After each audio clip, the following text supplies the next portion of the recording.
दोस्तों, जो आप जगह देख रहे हैं वो बहुत पुरानी है, लेकिन अभी इसका नया स्ट्रक्चर हुआ है।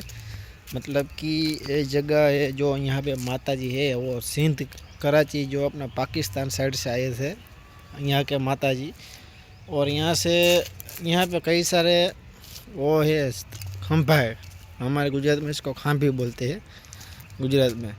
यहाँ पे ऐसी कई सारी खांभी है बहुत पुरानी है, और जो उसके पूर्वजों की पीढ़ी यहाँ तक थी। हम यहाँ पे पूजा करने आते हैं, देख सकते हो आप। बहुत बड़ी जगह है ये जामनगर जिला के आमरण गांव में आई है, मोरबी के पास। आपको दिखाते आगे जाके।